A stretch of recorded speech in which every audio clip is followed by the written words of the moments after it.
Tous. Donc aujourd'hui, ça va pas être une astuce, ça va être un conseil. Je vais vous parler des noms de domaine. Les noms de domaine, c'est quoi? Alors les noms de domaine, c'est comme l'adresse de votre maison, l'adresse postale de votre maison. C'est là où on peut vous trouver. Et bien sur le web, c'est exactement pareil. Sauf que c'est une adresse digitale. Par exemple, un salon de coiffure qui s'appelle Julie Coiffure, va avoir comme nom de domaine juliecoiffure.fr, tout simplement.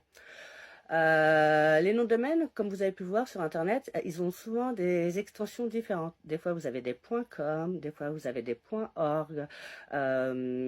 Vous pouvez avoir des difficultés à choisir. Alors, c'est pas une obligation, mais souvent on dit que les entreprises qui font du business en France, ça va être des entreprises en .fr. Le .com, c'est plus dédié à tout ce qui est international. Et le .org, c'est plus dédié à tout ce qui est association. Voilà, donc ça c'est pour choisir votre extension de nom de domaine. Après, où est-ce qu'on peut acheter un nom de domaine? Le nom de domaine, en fait, vous pouvez les acheter sur tous les hébergeurs web qui existent. Donc vous avez, je peux vous en citer quelques-uns, par exemple, vous avez OVH, vous avez Hostinger, vous avez O2 Switch, enfin vous en avez énormément. Après, selon vos préférences, vous irez où vous préférez. Après, sachez que moi j'étais chez OVH pendant 10 ans. Là je suis partie dernièrement depuis 1 an, 2 ans chez Hostinger. Tout simplement parce qu'il y avait un meilleur service client et autant moi en tant que développeur j'aimais bien OVH parce que c'était assez technique que depuis que je suis passée chez Hostinger c'est bien. Enfin bref, ça c'est une parenthèse. Le nom de domaine vous pouvez l'acheter. Combien coûte un nom de domaine? Alors un nom de domaine ça va coûter, allez, sur une année c'est moins de 10 euros à l'année. Voilà. Un nom de domaine, c'est 7-8 euros par an. Voilà combien ça coûte. Donc comme ça, vous êtes au courant. Si j'ai un dernier conseil à vous donner, et c'est le plus important des conseils en fait, c'est la propriété du nom de domaine. C'est-à-dire, qu'est-ce que la propriété d'un nom de domaine? Quand vous passez chez un hébergeur, pour créer un site internet, vous avez besoin d'un nom de domaine et d'un hébergement web. Donc l'hébergement, c'est en fin de compte les murs de votre maison ou la location. Mais ce qui est important, c'est vraiment le nom de domaine, l'adresse, comme je vous ai déjà expliqué.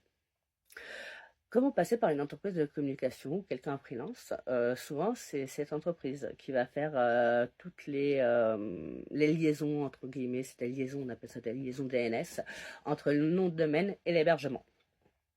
Donc souvent, les freelances ou les boîtes de communication vont acheter le nom de domaine et l'hébergement à leur nom.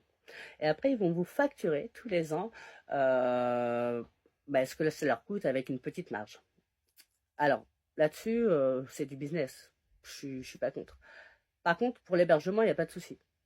Pour le nom de domaine, vous devez faire très très attention. Vous devez être propriétaire de votre nom de domaine. C'est-à-dire que si vous avez la possibilité d'acheter votre nom de domaine vous-même et après de mettre un code de gestion en fait pour la boîte de communication, c'est mieux. Vous payez votre nom de domaine tous les ans.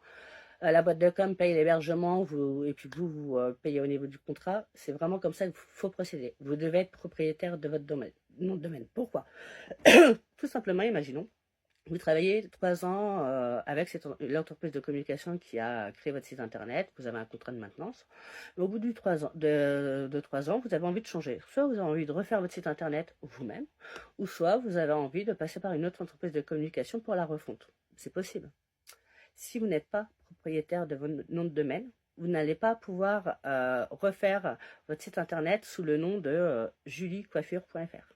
Il va falloir par exemple que vous achetiez un nouveau nom de domaine qui s'appellera salon de coiffure julie.fr. Vous allez me dire oui, c'est pas grave, ça se ressemble. Ben non en fait, parce qu'en fait tout le travail que vous avez fait depuis 3 ans sur votre ancien site internet, toute votre carte de visite, tout le trafic qui a été sur ce site internet qui montre que vous êtes une entreprise qui existe, mais en fait c'est perdu.